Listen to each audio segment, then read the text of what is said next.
Brexit, EU-Osterweiterung, Staatsschuldenkrise in Griechenland. all diese Themen haben im Bundestagswahlkampf überhaupt gar keine Rolle gespielt. Aber das soll sich jetzt ändern. Heute tagen die möglichen Koalitionsparteien einer neuen Bundesregierung darüber, welche Rolle Deutschland innerhalb Europas in den nächsten Jahren spielen soll. Wir hören uns um, was die Deutschen über die Rolle der Bundesregierung in Brüssel und Europa denken. Wo soll es mehr Europa geben, wo weniger?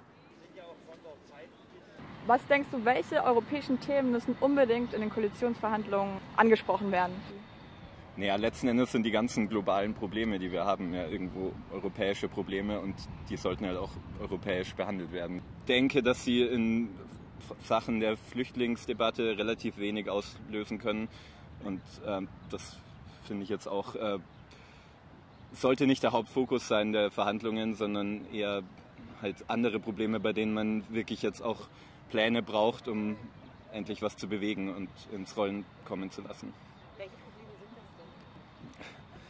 das denn? Ja, also auf jeden Fall die Frage nach der globalen Gerechtigkeit und da spielt, glaube ich, mit rein einerseits Arbeitsthemen, aber auch eben der Klimawandel, der eben immer zu einem größeren Problem werden wird und alle anderen Bereiche beeinträchtigen wird, denke ich. Ich finde, es ist wichtig für Europa, dass junge Menschen sich austauschen können und daher fände ich es gut, wenn die deutsche Regierung Erasmus noch mehr unterstützen würde.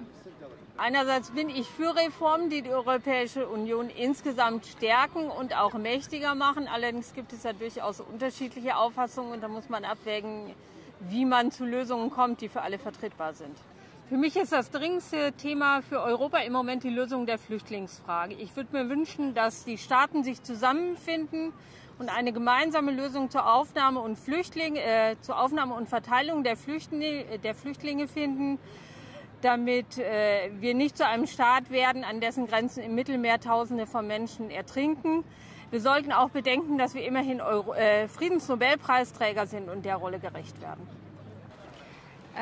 Dieses Projekt oder dieser Vorschlag von Macron über ein europäisches Finanzminister, das finde ich ganz wichtig jetzt. Weil es für mich der Grundstein ist dafür, dass es wichtige finanzielle Fragen dann also hoffentlich mit Diskussionen, parlamentarischen Diskussionen, aber dann auf europäischer Ebene wirklich diskutiert werden und auch entschieden werden können. Also ich glaube einfach, dass Österreich und Deutschland im Moment in die ähnliche Richtung gehen, politisch. Welche Ausländerpolitik, Grenzen auf oder zu, Schengen ja oder nein.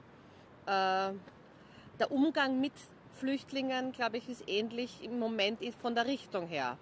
Weil sie sich eben im Moment mit ihren ähnlichen Koalitionsverhandlungen auch ähnlich verhalten, nach außen hin. Europäischen Themen, ja, die Finanzkrise und die Flüchtlingspolitik. Brexit, notgedrungen. Und was wünschen Sie sich von der neuen Bundesregierung? Klimaschutz noch. Klimaschutz, klar, muss auch europäisch geregelt werden oder eigentlich global. Was man sich wünscht im Moment, dass sie sich schnell einigen und nicht ein halbes Jahr brauchen, bis sie irgendwie was gebacken kriegen. Welche europäischen Themen wären deiner Meinung nach ganz besonders wichtig jetzt anzusprechen in den Koalitionsverhandlungen? Zum Beispiel das mit den Asylbewerbern wird bestimmt angesprochen, das ist ja wichtig. Und halt den Brexit von England, also Großbritannien, der ist ja wichtig. Und wirtschaftlich ist es wirklich wichtig für Deutschland und für alle Länder, weil da ist auch der meiste Im- und Export. Und halt, welche politischen Themen dann noch? Zum Beispiel, wo wünschst du dir mehr europäische Zusammenarbeit? Bei der Umwelt, Thema Umwelt. Mehr Ehrlichkeit und damit wäre auch vieles geregelt. Was erwartest du von der neuen Bundesregierung im Hinblick auf Europa? An sich das gleiche wie von der letzten Bundesregierung. Wir haben eine Reihe nationaler Probleme, die können wir auf nationaler Ebene lösen. Und wir haben eine Reihe von supranationalen Problemen und die können wir nur auf europäischer Ebene lösen. Wie gehen wir mit der Einwanderung um? Was passiert mit Dublin 3? Bekommen wir Dublin 4? Bekommen wir Dublin 5? Was machen wir da? Wie gehen wir damit um, dass Italien und Griechenland immer noch die meisten Flüchtlinge aufnehmen müssen und viele andere Länder sich weigern? Wie regeln wir Umweltstandards? die in manchen Ländern so sind und in manchen Ländern so. Wie regeln wir Dinge in der Finanzpolitik, wo auch jeder Staat sein eigenes Süppchen kocht, und Steuerrecht, wo man ja auch gemerkt hat, dass manche Länder sehr gern auf Steueroase gehen. Malta, Luxemburg, man weiß es immer nicht so recht.